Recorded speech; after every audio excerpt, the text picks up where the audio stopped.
Bonjour tout le monde, c'est Christine de Style Harmonie, soyez les bienvenus. Aujourd'hui je vous propose un tutoriel sequin.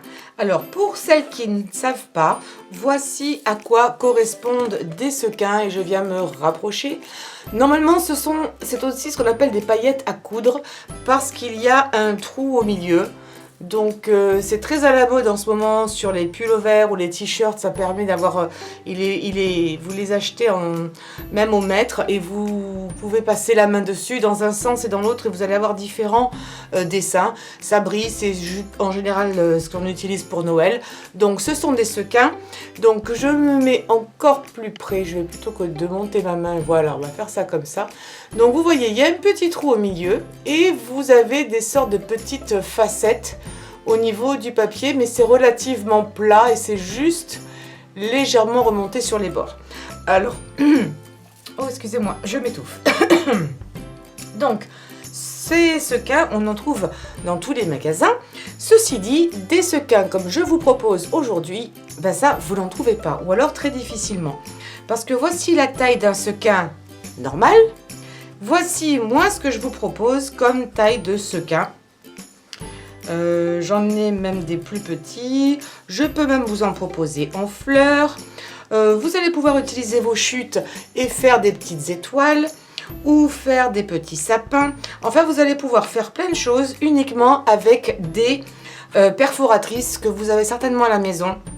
Avoir quelques formes géométriques basiques, comme les cercles, c'est bien utile. Et vous allez, décidément, pardon. Et vous allez pouvoir en faire de toutes les tailles. Et ça va être bien pour les décorations.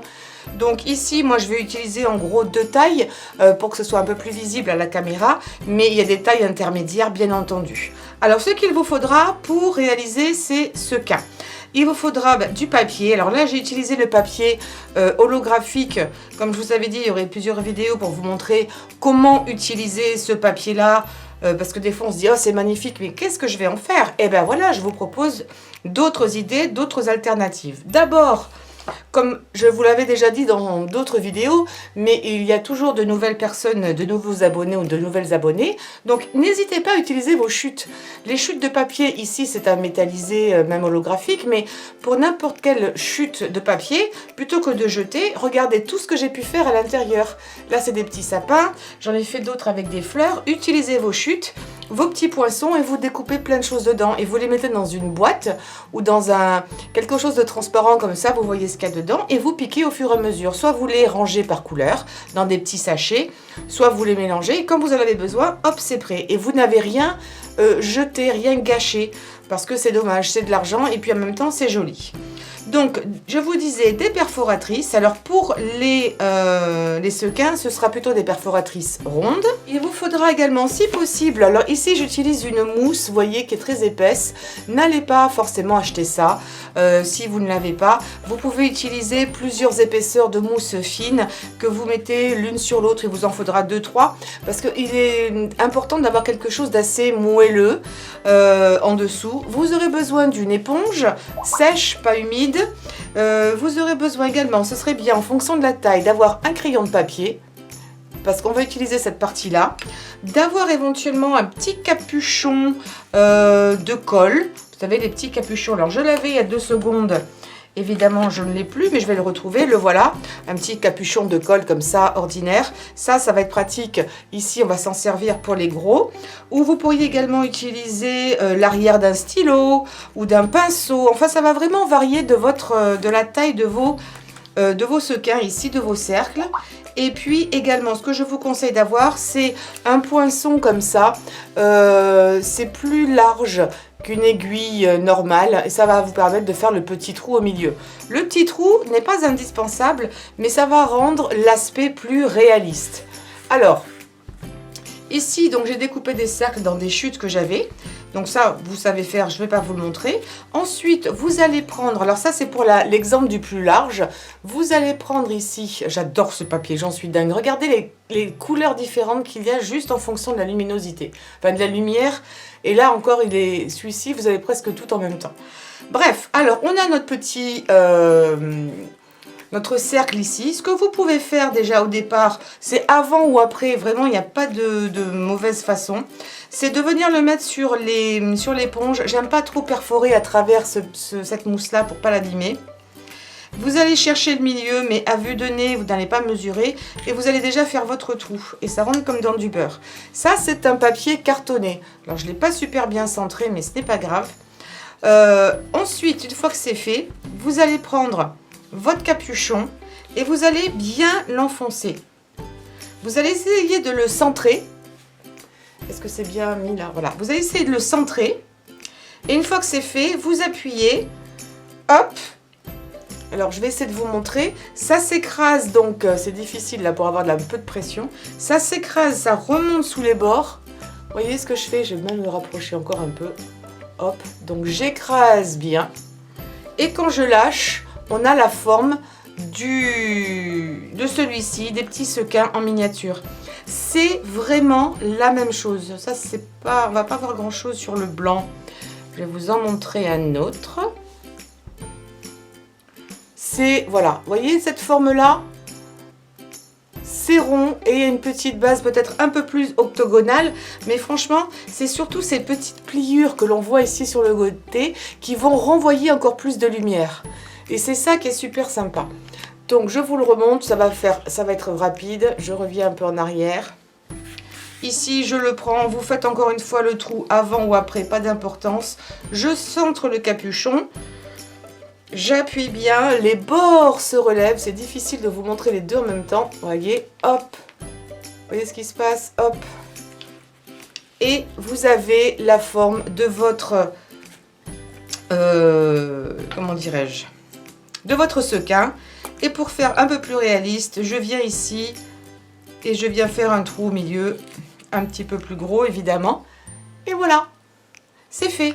Et vous allez en faire de toutes les tailles.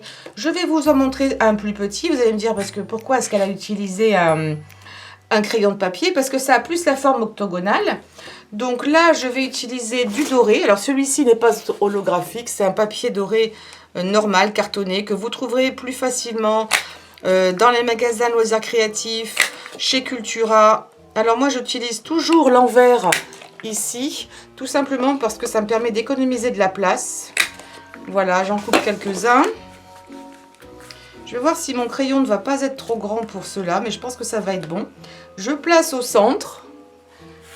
Je viens ici, je place mon... Et je vais mettre peut-être un petit peu plus de lumière. Ne bougez pas, voilà. Je viens au centre. J'essaie de regarder en même temps, la caméra est là. Il va falloir que je me décide. Je suis, je pense, centrée. J'appuie, hop, je lâche, je fais mon petit trou. J'ai pas très bien centré, mais franchement, c'est pas grave, ça va être sur la quantité. Et voilà, j'ai exactement la même chose que je vous ai montré ici, mais c'est le grand frère. Et ça rend super bien. Il ne restera plus ensuite qu'à mettre ça sur des cartes pour décorer, ou pourquoi pas dans les futures décorations que l'on va faire, des boules en polystyrène. On pourrait venir les piquer ici avec des petites boules, des petites épingles avec des têtes de couleur, ou des têtes simplement argentées ou dorées. On pourrait faire plein de petites décorations. Ça, c'est une boule de récupération que j'avais utilisée il y a quelques années. Et je les peins, je les modifie, etc. Mais ça vous donne plein d'idées et c'est super facile. Donc, le crayon, vous pourriez faire la même chose, encore une fois, avec l'arrière d'un stylo. Pourquoi pas aussi. En fonction de la taille, il va falloir que vous fassiez en sorte que le cercle ici soit plus grand quand vous utilisez quelque chose de plus grand. Mais franchement, c'est super génial. Je pensais faire une vidéo, mais il faut d'abord que je la monte. J'ai pas assez de petits pics. On pourrait venir coller aussi, pourquoi pas. Mais regardez l'idée que j'en ai. Évidemment, faire un fond différent, mais venir en coller comme là, ici, 3-4 comme ça.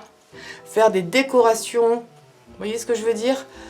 Donc, je vais les préparer. Là, je voulais juste vous montrer pour que vous ayez le temps d'en faire. Ça, c'est quelque chose qu'on peut faire, franchement, très vite devant la télévision ou en écoutant la radio. Si vous n'avez pas de papier holographique ou que ceci, des fois, le papier métallisé coûte un petit peu cher, je reviens en arrière. Ce que je peux vous conseiller aussi, parce que ça, vous allez en trouver tout le temps, surtout en ce moment, c'est de prendre du papier cadeau. papier cadeau standard, doré, argent, il en existe de toutes les couleurs. Et ensuite, vous allez venir couper un petit morceau dedans. Et alors, j'ai voulu faire l'essai. Et je vais vous dire que si vous essayez dans le papier comme ça, c'est un papier qui est très fin. Hein. Il est passé où? Voilà. Je ne l'ai pas complètement défait. Mais c'est un papier qui est super fin. Et en fonction... Bon, il est joli parce qu'il est métallisé des deux côtés. Alors que là, de l'autre côté, c'est pas très joli parce que c'est marron. Mais là, je suis vraiment très loin. Là, oula, je suis partie à l'autre bout de la planète. Je suis repartie au Panama. Donc, c'est pas très joli, mais on verra que le dessus, vraiment. Et si vous voyez un petit peu de carton, mettez un petit peu d'encre. Vous avez sûrement des encres, vous mettez un petit peu d'encre si vraiment ça vous gêne. Mais n'allez pas non plus passer 3 heures là-dessus, c'est pas le but. Donc, si vous utilisez du papier cadeau, la matrice de coupe là, ici, vous allez avoir du mal avec votre perforatrice de venir le couper. Ça a tendance à se déchirer. Et en plus, comme c'est super fin, il ne tient pas en place. Vous voyez, moi j'ai tenté de le faire, il reste à plat. Donc ce que je vous conseille, si vous voulez aller sur la version paquet cadeau, parce que c'est plus facile à trouver et surtout ce sera moins cher, vous coupez un morceau, vous le collez avec de la colle... de la colle liquide, moi je préfère le scotch double face. Vous mettez du scotch double face et vous allez le coller sur un papier un petit peu cartonné. Mais attention, un papier cartonné dans lequel vous allez quand même pouvoir découper. Hein, il faut que ça passe ici à l'intérieur, que ce ne soit pas trop dur pour vos petits doigts. Et une fois que vous avez fait ça, vous allez découper vos cercles et votre papier cadeau va avoir de la tenue. Sinon, il n'en aura vraiment pas. Le papier photocopie, vous pourriez essayer de le coller par-dessus. Moi, le papier photocopie, je m'en sers comme là de brouillon. Je vous l'ai déjà dit, ça ne sert pas à grand-chose. Dans les loisirs créatifs, c'est trop fin la plupart du temps. Donc, encore une fois, papier cadeau, on le découpe et on le scotche avec du double face, au pire avec un petit peu de colle liquide. Ou même, je pense que ce qui serait encore mieux, c'est avec un tube de colle, parce que la colle liquide a tendance à faire gondoler. Donc moi, j'en suis pas fan avec le papier. Et ensuite, vous venez, et dans cette feuille, pop, pop, pop, pop, pop, pop, pop, à la chaîne, vous venez couper plein de petits cercles. Coupez-en un maximum dedans. Et ensuite, vous allez faire ça à la chaîne. Hop, on fait d'abord les cercles ici au milieu. Et ensuite, à la fin, on les prend tous et on fait les petits trous. C'est vrai que honnêtement, les petits trous, ça rajoute, ça fait plus réaliste que ici. Non, ici j'en ai un, mais il n'est pas bien gros. Ça fait beaucoup plus réaliste que s'il n'y en a pas. Là, le trou est un petit peu trop gros à mon avis, mais c'est pas forcément laid. Hein, si je compare les deux, mais ça fait vraiment très réaliste. Et regardez ces petites fleurs, là c'est des mini fleurs, c'est pas mignon, parce que c'est pas obligé d'être des cercles, hein. On pourrait le faire avec plein de choses. Là moi j'en ai un, j'ai fait des étoiles, et vous le faites dans les chutes. Regardez ce gros modèle, faut pas avoir peur de faire du gros, de faire de beau, de faire du joli. Vous pouvez l'intégrer dans n'importe quelle décoration. Voilà, je crois que je vous ai tout dit. N'hésitez pas à les faire. Surtout, laissez-moi vos commentaires pour savoir si vous aviez pensé à utiliser votre papier de cette façon-là. On achète du matériel, ça vaut de l'argent. En plus, c'est du papier, donc on a utilisé des arbres pour ça. Donc on ne gâche pas, on récupère. On utilise au mieux notre butin qui sont nos petits papiers là de toutes les couleurs. On ne gaspille pas. Voilà, et en plus c'est joli. Et puis je vous dis, de voir la télévision, ça ne demande pas une grosse concentration. Vous pouvez le faire sans problème. Voilà, laissez-moi vos commentaires. Dites-moi ce que vous en pensez. Si ça vous a donné des idées de décoration, on partage. Et puis n'oubliez pas que j'ai une page Facebook. Je suis super en retard. Il va falloir que je m'en occupe, mais je suis pas encore très organisée. Donc vous pouvez laisser vos photos là-bas, vos idées, pourquoi pas. Moi quand je vais en magasin, je vois un truc qui me plaît, je me dis tiens, je le prends en photo et ça me donne des idées ensuite pour vous faire des tutoriels. Donc voilà, page Facebook, vous avez tout ce qu'il vous faut en général. Sous la vidéo, vous avez un descriptif qui vous parle de la vidéo en quelques mots. Et quand il y a des liens vers des sites où vous pouvez acheter le matériel, c'est là en général que je vous les mets. Sauf si j'oublie, ça peut m'arriver. Donc, un petit commentaire, un pouce en l'air, c'est super important pour promouvoir ma chaîne. Vous abonner, évidemment, ça coule de source. Et de cliquer également sur la cloche. Et puis de partager sur les réseaux sociaux. On parle de Kiki, s'il vous plaît. Voilà, Kiki, le meilleur ami. Non, là, je m'emballe. Alors, bref, je vous fais de gros bisous. Et puis, je vous dis à très bientôt. Donc voilà, n'hésitez pas, dites-moi ce que vous en pensez. Est-ce que vous aviez l'idée de faire des sequins dans du papier? Je trouve que c'est super original. C'est, voilà, on utilise nos chutes de papier. Franchement, voilà, ça coûte cher quand même quand on fait le cumul. Donc, autant ne pas gâcher. On fait des petites choses, des petites fleurs. On sait très bien qu'on va les réutiliser tôt ou tard. Voilà, n'oubliez pas de me laisser vos commentaires, vos avis ou simplement me faire un petit coucou, je vous réponds. Également de vous abonner, c'est évident, on s'abonne à cette chaîne. Et on clique aussi sur la cloche, s'il vous plaît. Et on n'oublie pas également de partager sur les réseaux sociaux. Et puis voilà, je crois que j'ai fait le tour. Donc je vous remercie, je vous dis à très très bientôt. Portez-vous bien.